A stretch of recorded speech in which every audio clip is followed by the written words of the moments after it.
Comprenez-moi bien, le choix du conjoint. Si vous avez réussi à retrouver la compatibilité, c'est-à-dire le fait que vous puissiez être ensemble, va vous éviter 50% de problèmes auxquels vous pouvez être confrontés. En fait, vous avez déjà réussi votre mariage à 50%. Le choix est hyper déterminant. Hyper déterminant. C'est pour ça que la Bible dit, celui qui trouve une femme vertueuse, ce n'est pas toutes les femmes qui sont le bonheur. Et ce n'est pas tout homme qu'on rencontre qui est un bonheur. Il y a des femmes qui se sont mariées et leur vie a sombré depuis le mariage. Tout mariage n'est pas une bénédiction. Non. On le verra. Premièrement, non, il faut la compatibilité. Compatibilité. Le fait de pouvoir aller ensemble. C'est ça la compatibilité. Il y a le fait d'aller ensemble. On dit que vous êtes compatibles quand vous pouvez aller ensemble. Ça veut dire que ce n'est pas parce qu'un homme est un homme que forcément tu peux l'épouser. Non. Est-ce que c'est un type d'homme? Vous avez déjà vu une poule mariée avec un canard, une canne, un canard, une canne et un coq? Est-ce que ce n'est pas tous des oiseaux? Je vous pose une question. Mais est-ce que la poule va épouser le canard? Non. Mais dans le royaume des cieux, nous pensons que parce que nous sommes tous croyants, on peut se marier. Et il y a des mariages de croyants qui ressemblent à un coq qui essaie de prendre une canne. Il y a un problème de compatibilité. Amen. Alors maintenant, nous allons parler de la compatibilité dans plusieurs dimensions. Premièrement, la compatibilité spirituelle. Regardez dans le mariage d'Adam et Ève. Les deux venaient du même endroit. Les deux venaient du ciel. Adam venait du ciel. Ève venait du ciel. Donc il y avait compatibilité. La compatibilité spirituelle était établie. Vous ne pouvez pas épouser un homme ou une femme avec qui vous n'êtes pas spirituellement compatible. Vous aurez de sérieux problèmes dans votre ménage. Est-ce que vous êtes la même famille spirituelle? Est-ce que vous croyez au même Dieu? Oh non, je crois en Dieu. Oui, mais est-ce que nous croyons au même Dieu? La compatibilité est vitale. Il faut donc bien comprendre ceci. Et suivez cette révélation. La famille d'où tu viens, ou alors d'où vient ton conjoint, va déterminer les combats auxquels tu vas te livrer. Donc quand tu veux épouser une femme, même si elle est née de nouveau, cherche à savoir quelle est sa famille. Elle vient d'où? Quels sont les démons qui combattent cette région? Quels sont les démons qui ont combattu sa mère, qui ont combattu sa d'ailleurs? C'est important de faire de l'espionnage spirituel pour savoir quelles sont les alliances que je vais contracter. Une belle femme qu'on rencontre en boîte de nuit peut avoir des antécédents dramatiques. Une femme qu'on rencontre à l'église peut avoir de sérieux antécédents qu'il faut être à même d'affronter. Il faut prendre conscience de ces antécédents spirituels. Je vais vous montrer que même dans le mariage d'Ève, il y avait des antécédents spirituels. Et c'est pour ça qu'elle a eu les problèmes qu'elle a eu. Que Adam a eu les problèmes qu'il a eu en épousant Ève. Ève avait un antécédent. Pourquoi? Ève, qui était le père d'Ève? Qui était le père de Ève? Répondez-moi. C'était Dieu. Mais est-ce que vous savez que dans la famille d'Ève, il y avait des problèmes? Dieu avait eu des problèmes avec Lucifer. Vous comprenez? Donc il y avait des antécédents. Donc elle descendait d'une famille à problème. Donc Adam devait comprendre que la femme qui vient là n'est pas simple. Parce que son père a des problèmes. Dans sa famille là, il y a des problèmes. Donc je dois être à même de confronter les problèmes de famille. Et comme il a oublié les antécédents de sa femme, il n'a pas été vigilant et il l'a laissé seul. Mais s'il avait pris conscience des antécédents qu'il y avait derrière Ève, il ne la laisserait pas seul. Il serait vigilant sur sa personne. Le jour où David s'en va combattre Goliath, vous allez vous rendre compte que vous voyez, Saül va poser deux questions quand il dit qu'il va donner sa fille à celui qui va tuer Goliath. Regardez au verset 1 Samuel 17, verset 55 à 58. Lorsque Saül avait vu David marcher à la rencontre de Philistins, il dit à Abner, chef de l'armée, de qui ce jeune homme est-il fils? Abner. Il demande quoi? De qui ce jeune homme est-il fils? Regardez au verset 58. Saül dit, de qui es-tu fils, jeune homme? David répondit, je suis le fils de ton serviteur Isaïe, Béthélémite. C'est-à-dire que là, les parents, avant de donner leur fille en mariage, voulaient s'assurer à quelle famille tu appartiens. Pourquoi? Parce que c'était important de voir cette compatibilité, rechercher les origines de celui qui va entrer en alliance avec ma fille. Il ne faut pas seulement épouser une fille sans comprendre d'où elle vient. Et plus grave encore, le jour où vous partez, on vient au mariage, vous allez vous rendre compte que généralement on a le père qui prend la main de qui? De la fille. Et on a la mère qui prend la main de qui? Du fils. Et ils viennent au mariage. Mais le jour du mariage, spirituellement, ça a un sens. Quelle est la personne qui tient la main de ton conjoint? Qui est derrière? Est-ce que c'est Satan ou c'est Dieu? Si donc la personne là est née de nouveau et que l'autre n'est pas né de nouveau, comment veux-tu que Dieu assiste au mariage où le beau-père, ton beau-père, c'est le diable? Écoutez-moi très bien. Dieu m'a dit hier nuit à 1h38 qu'il n'est pas présent à tous les mariages. Je vous pose une autre question. Si un homosexuel se marie, Dieu est présent? Je vous pose une question. Si un homosexuel se marie, Dieu est présent? Alors pourquoi vous dites pour l'homosexuel non? Et pour toi qui es en train de transcender pour prendre une fille qui n'est pas née de nouveau, tu penses que Dieu est présent? C'est pas un péché aussi? Dieu n'est pas présent à toutes les cérémonies de mariage.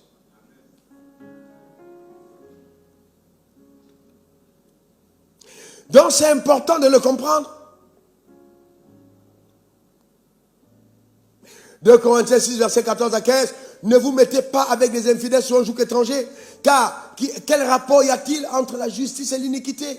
Ou qu'y a-t-il de commun entre la lumière et les ténèbres? Quel accord y a-t-il entre Christ et Bélial? Ou quelle part a le fidèle avec l'infidèle? C'est Dieu qui le dit. Qu'est-ce qu'il y a de commun? Donc s'il dit qu'il n'y a rien de commun entre la lumière et les ténèbres, et frères et sœurs, pensez-vous que vous allez obliger Dieu à être présent à votre mariage quand vous n'avez pas respecté ce prérequis? Non, c'est pas possible. Dieu m'a dit, il m'a dit que je ne suis pas présent à tous les mariages. Ça m'a choqué. Il n'est pas présent à tous les mariages. On doit rechercher la compatibilité. Veux-tu voir la présence de Dieu dans ton mariage? Honore-le dès le commencement. Genèse 1, verset 1, il est écrit, au commencement, Dieu. Si tu as ignoré Dieu au commencement, ce n'est pas sûr qu'il accepte de se faire inviter par la suite. Donc ensuite, il y a la compatibilité physique. Vous savez, nous avons tellement spiritualisé le mariage. On a dit qu'il deviendra un seul esprit, c'est ça? On a dit quoi? Une seule chair. Le mariage a une grande dimension charnelle. Et c'est pourquoi on dit que celui qui se marie se préoccupe des choses du monde. Il y a une mondanité dans le mariage. Il y a une dimension charnelle. La dimension charnelle, c'est que d'ailleurs, quand vous êtes mariés sur la terre, il n'y a pas de mariage au ciel. Donc la terre s'arrête au ciel. Le mariage s'arrête sur la terre. Donc ça ne continue pas au ciel. Donc il y a cette dimension, justement, charnelle dans le mariage. Et vous ne pouvez pas rencontrer un homme, rencontrer une femme et penser que vous avez rencontré un esprit. Vous avez rencontré un homme dans la chair. Et vous deviendrez une seule chair. Donc la compatibilité physique compte. Écoutez-moi très bien. Si vous n'êtes pas attiré physiquement par votre conjoint, vous aurez des difficultés à l'aimer. Il faut une compatibilité physique. Et il dit, voici celle qui est os de mes os, chair de ma chair, on l'appellera femme. Il n'a pas dit esprit de mes esprits, mais il dit os de mes os. C'est-à-dire qu'il parlait de sa beauté. Il parlait de son apparence physique. C'est important, la compatibilité. Femme, écoutez-moi très bien, la compatibilité. Homme, écoutez-moi, la compatibilité physique. Il doit y avoir de l'assurance entre vous deux. Le sexe n'est pas en esprit, c'est dans le corps. Et cette compatibilité joue un rôle crucial. Vous savez, bon, même si c'est vrai que la femme est plus impressionnée parce qu'elle entend, mais frère, elle connaît quand même ce qui est bon. Elle vit que l'arbre était bon. Les femmes connaissent ce qui est bon. Qu'elles ne vous blaguent pas. Ah bon, c'est vrai que bon, les sœurs sont assez spéciales. Oh, quel type de mari tu vas? Oh, je veux un homme qui a 2,15 m, qui pèse 95 kg, qui est si, voilà. Mais maintenant, un jour, tu arrives au mariage, tu te trouves qu'elle a épousé un homme de 1,70 m. Même souvent, c'est 1,55 m. Tu demandes à la sœur, elle dit non, il est grand, il est grand. Mais le grand là en question, c'est qu'en fait, il y a quelque chose qui a changé la taille. Est-ce que quelqu'un comprend? Il y a quelque chose qui a changé la taille. Mais est-ce que quand la taille change à cause de la poche profonde, est-ce que véritablement, je vous pose une question, est-ce que ça change le fait que cette femme ne reconnaisse pas que ce n'est pas ce que je voulais? Je vous pose une question. Vous pensez qu'elle connaît? Elle sait. Mais elle dit, on va faire avec. On va faire avec. Très bien, on va faire avec. Maintenant, laissez-moi vous parler plus profondément. Mais on va faire avec. Si donc d'aventure, son patron retrouve les critères de son apparence physique, ou son collègue retrouve les critères de son apparence physique, cette femme sera doublement tentée parce que son mari n'épouse pas la compatibilité physique que son subconscient recherchait. Ce que nous rejetons de façon consciente ne falsifie pas nos appétits. Celui qui accepte de manger la sauce gnangnan alors qu'il aime la sauce graine, le jour où il trouvera la sauce graine, il peut être tenté d'aller vers la sauce graine. Il faut une compatibilité physique. L'homme vit, il regarde, oh voici celle qui est hausse de maison, on l'appellera femme. Donc en chacun de nous sommeille des aspirations inconscientes. Vous regardez, vous savez, même quand vous êtes là, tu regardes la télé et puis tu vois ta femme dit, oh, ça, vraiment, la télé il est beau. C'est que c'est comme ça qu'elle aime que les hommes sont. Et chaque fois elle regarde le feuilleton, toi tu casses les Brésiliens qui regardent, il y a un Brésilien dedans là. Chaque fois qu'elle le voit, elle est en train d'imaginer que ton mari doit devenir brésilien comme lui. Non, pas toutes les femmes. C'est ce que j'aimais. Mais écoutez, frères et sœurs, je suis en train de parler aux gens qui vivent à Mars ou sur la Terre. C'est une vérité, frères et sœurs. C'est une vérité face à laquelle il faut être confronté. La compatibilité physique. Et nous pensons que la compatibilité physique, voyez-vous, doit simplement être, l'homme doit mettre une pression sur la femme, ou la femme va dire, oui, mais attends, toi aussi, tu veux quelqu'un avec un corps bien bâti, tu as bâti le tien? Regardez ce que la Bible dit, frère. Vous savez, cette manière de la conception du mariage, comme la société nous l'enseigne, c'est pas ce que Dieu enseigne. La Bible est vraie. On dit, Marie, aime ta femme comme Christ a aimé l'Église. L'Église est constamment dans un schéma de sanctification perpétuelle. Pour plaire à qui? À Dieu. Dieu même qui nous a aimés par Christ n'accepterait pas de garder la communion si nous falsifions nos valeurs de beauté. Et les valeurs de notre beauté, c'est la sanctification. C'est ce qui nous rend beaux. Il ne va pas, il t'aime, n'est-ce pas? Mais il ne va pas te garder dans la relation. Parce que tu n'es pas en train de préserver ta beauté. Et la beauté du saint, c'est la sanctification. Et la beauté de la femme, c'est son corps. C'est ce qui est vrai. Marie aime ta femme comme Christ a aimé l'Église. Donc nous devons tout le temps rechercher cette compatibilité. Tu ne peux pas, parce que tu as vu des films, des Miss Côte d'Ivoire qui ont 1m75, qui pèsent 25 kilos, demander à ta femme, le mari, lui, il te veut à 150 kilos. C'est comme ça qu'il t'a connu. Fais un effort de maintenir. Il ne faut pas maigrir. Compatibilité physique. C'est très important. Les appétits diffèrent. Mais vous devez être compatibles.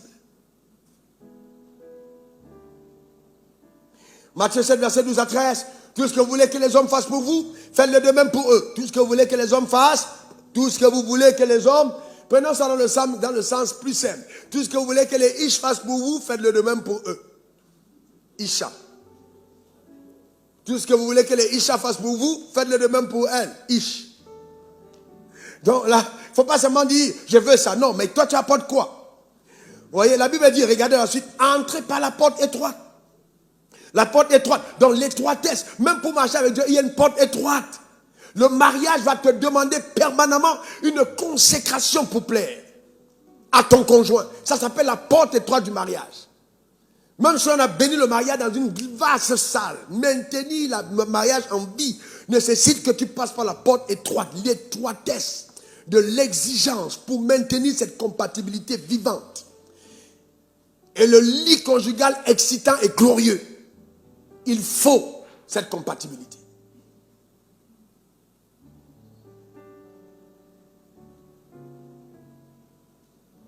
Car là, j'ai la porte spacieuse. est le chemin qui mène à la perdition. L'âge. On dit l'âge. Celui qui mène à la perdition est l'âge. Il y en a beaucoup qui en par là. Voyez-vous? Donc c'est très important, frère. Voyez les gens, oui, vraiment, pasteur, je veux qu'il m'aime tel que je suis, mais toi-même, je te pose une question. Est-ce que tu veux qu'un homme t'aime sans t'aimer?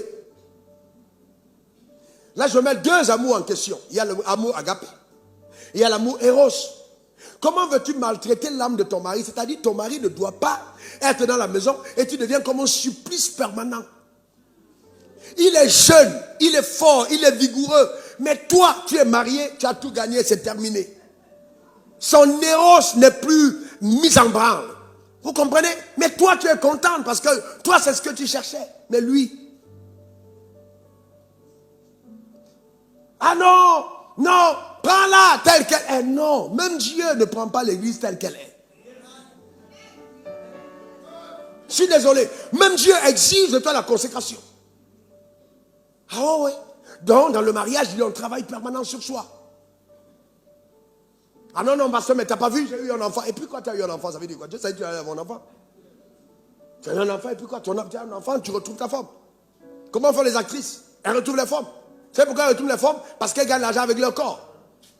Donc si une femme veut, elle peut. Tout est possible à celui qui croit. Si tu veux, tu peux. Dis je veux, je peux. Je ne suis pas là pour te faire plaisir. Si tu veux, tu veux sa tête faire plaisir. C'est que tu... Moi, je suis là pour ton bien. Je suis là pour t'aider. Non, vous savez, on a tellement de laxisme dans la maison de Dieu. Tellement de laxisme. Frère, si nous voulons vivre le ciel sur la terre, nous devons apprendre à combler l'autre partenaire. Ce que ton mari aime, c'est ce que tu lui donnes. Ce que ta femme aime, c'est ce que tu la donnes. Avant de me marier avec ma femme, un jour, elle était là et puis, en suivant un truc, elle a vu un homme qui était à la plage et puis elle a dit, oh, propre.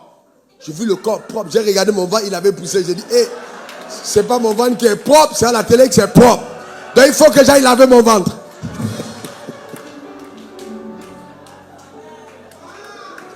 Compatibilité physique.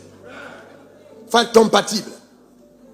Et puis confrontez-vous, asseyez-vous et puis vous dites, est-ce que nous sommes encore physiquement compatibles? Où est le problème? Discutez-en. Discutez-en. Faites confronter. Discutez-en.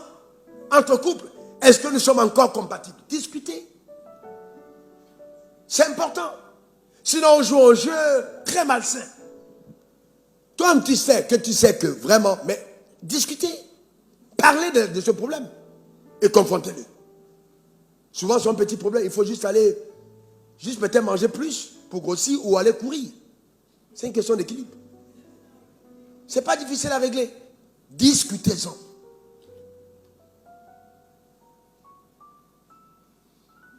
Oh Seigneur, tu me trouves dans l'état où je suis. Dieu t'a trouvé dans l'état où tu étais, mais il te garde pendant cet état. Il t'améliore. Et ensuite, il y a la compatibilité sociale. Il faut faire attention à la compatibilité sociale. Vous savez, le fait d'appartenir à deux classes sociales différentes doit demander à l'un de faire une mise à jour rapide. Ah, vous demandez à toutes les femmes, comment tu veux que ton mari soit, qu'il soit riche. Mais tu veux que ton mari soit riche, mais toi-même tu es pauvre. Ça ne marche pas. Les riches et les pauvres ne marchent pas ensemble. Si tu veux un homme riche, sois riche. Pas peut-être financièrement, mais sois riche dans ta tête. Il faut déjà comprendre comment est-ce qu'on gère l'environnement des richesses. Fais des mises à jour. Tu ne peux pas avoir le langage, vous voyez, du ghetto et vouloir vivre dans le palais avec le prince. Ce n'est pas possible. Même si le prince est d'accord, les gardes du palais vont dire, monsieur le roi, on a un problème avec la princesse parce qu'elle ne respecte pas le protocole royal. Fais la mise à jour et retrouve la royauté. T'entraînes-toi quand ton ami, ton mari qui est allé à un certain palier, parce que les gens grandissent. Même si vous êtes rencontrés, vous deux, dans des conditions où ton mari a grandi, il faut faire des ajustements. Il reçoit des gens, mais il y a une manière de faire. Va étudier comment est-ce qu'on reçoit. Car quoi, c'est une fourchette, elle est posée à gauche ou à droite, sur la table et tout ça. Des ajustements pour grandir socialement avec ton mari. Sinon, à un certain moment, il va entrer dans des milieux, des gens d'une certaine classe de son rang, nouveau. Et il y aura des problèmes de compatibilité, il ne sera pas à l'aise avec toi. Tu peux grandir. C'est comme une femme d'un footballeur. Et puis on est en train de là, et puis Il regarde le match de football avec ses amis. Et puis on est au corner. Et puis elle est là comme ça, au lieu de se taire. Elle dit, hey, j'espère souvent que j'ai vu Nova marquer le penalty. C'est le corner. Les gars se regardent pour dire, mais la Joe, c'est que la femme là, il faut étudier, il faut être, vous voyez, c'est très important. Vous voyez ce que je suis en train de dire? Oui, ton mari est dans la fait de business, il faut apprendre. Il ne faut pas dire, je ne suis pas allé à l'école. C'est ton mari. Tu dois, on dit épouser, épouser. C'est-à-dire, c'est des mises à jour permanentes. Faut pas, si ton homme est un homme dynamique en progression, tu dois être dynamique en croissance. Vous devez monter, tu dois te mettre à jour permanemment. Idem pour l'homme. On a des hommes, qu'est-ce qu'ils cherchent? Ils veulent les femmes qui ont réussi. Tu es un gigolo. C'est vrai en plus. Tu vois, la femme a les moyens, mais toi-même, tu n'as pas de moyens. Et si tu te dis, oui, mais vraiment, je ne sais pas à quoi sert ton salaire. Pourquoi tu regardes le salaire de ta femme? Tu es le chef de la famille. Mais maintenant, s'il arrive qu'une femme n'a plus d'argent, comment ça se gère? On pourra voir si quelqu'un a cette question à poser, je répondrai. Vous voyez donc, c'est dramatique. Il faut donc cette compatibilité sociale.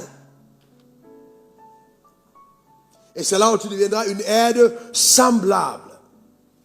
Donc il est important de travailler à la compatibilité, s'initier à se réinventer. Voyez-vous, peut-être réinventer, se retravailler sur soi, s'intéresser à ce que fait ton partenaire. Vous assurez, surtout les femmes, que vous êtes en train d'épouser la vision de votre époux et d'entrer dans le moule pour apporter des conseils adéquats. Tu épouses un sportif, il ne mange pas n'importe quoi à midi. Tu épouses un pasteur, il y a une exigence. Tu dois être à même d'étudier la nutrition. Quels sont les aliments qui, à partir de jeudi à dimanche, donnent de l'énergie dans le corps parce qu'il doit prêcher. Ce sont des choses qui s'apprennent, c'est facile. Tu vas donner garba. C'est pas sérieux. Non, il y a des frères qui souffrent. Hein? Il y a des frères qui souffrent. Et c'est pas sérieux. Amen, il y a une différence entre donner la nourriture à un homme et le nourrir. Une aide semblable. Il faut que ton apport soit quelque chose d'extraordinaire. Donc il y a la compatibilité sociale et puis la compatibilité intellectuelle. La compatibilité intellectuelle. Vous devez arriver à la dimension où quand vous parlez, vous vous entendez. Ah non, moi je n'ai pas beaucoup fréquenté, mais qu'est-ce qui t'empêche maintenant de continuer tes études, même à l'informel? D'améliorer ton niveau de langage, de parler, de raisonner, de t'exposer aux choses qui te font grandir. C'est important, une compatibilité. Sinon, à un certain moment, naissent les complexes dans les couples. Et c'est terrible quand il y a les complexes dans les couples. C'est terrible. Une femme complexée vis-à-vis de son mari, le mariage ne tient pas longtemps. Ouais, parce qu'elle se sent diminuée. Elle a l'impression qu'elle ne mérite pas. Et puis l'homme a répété, oui, mais toi là, tu ne vaux rien. Toi là, tu ne vaux rien. Mais il ne se rend même pas compte qu'il est en train de ruiner ses derniers efforts de croissance. Il a détruit totalement. Pourquoi? Parce qu'ils ont crié au niveau d'incompatibilité. Dans le couple, soyez compatibles. On doit travailler à la compatibilité. C'est une école, le mariage. C'est une école.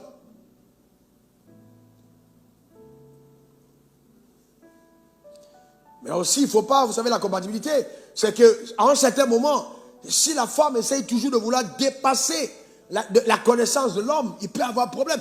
Parce que Adam a fini d'aller à l'université, et puis Ève dit, moi je vais aller faire l'université, la connaissance du bien et du mal. Adam dit, moi j'ai déjà terminé. Donc elle est allée chercher d'autres savoirs sur la table de la connaissance du bien et du mal. Elle est allée s'instruire. Donc Adam lui a dit, j'arrête les cours. Ève a dit, je continue l'instruction. Et dans l'école, justement, elle a rencontré le professeur de Satan. Et c'est là où il y a eu problème. Vous voyez que je suis en train de dire. Donc c'est très important. Donc vous voyez, prenez de bonnes décisions. Et c'est important de se développer ensemble, de croître ensemble, d'aller intellectuellement ensemble à un autre niveau. C'est important. Et enfin, la compatibilité en amour. Vous devez être compatible. Et donc c'est la dimension de la compatibilité émotionnelle. Vous savez, quelqu'un que vous aimez déjà, ça devient facile de pardonner.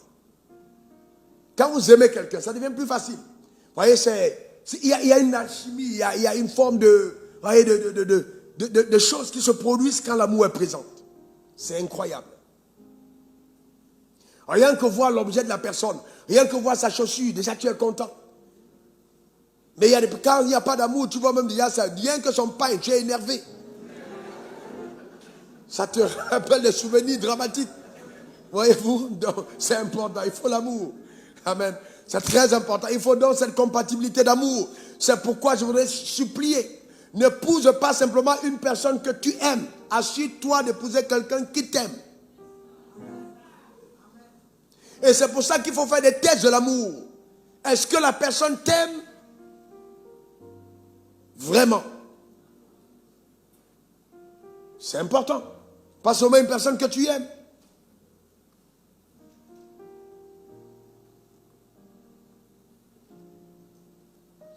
Et peut-être que dans le cas d'Adam et Ève, c'était cet amour qui a fait que leur mariage a survécu à la déchéance de...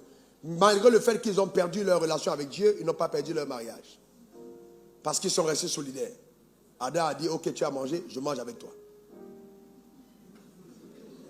Donc Dieu les a chassés du jardin, mais il n'a pas détruit leur mariage. Le mariage a survécu au péché.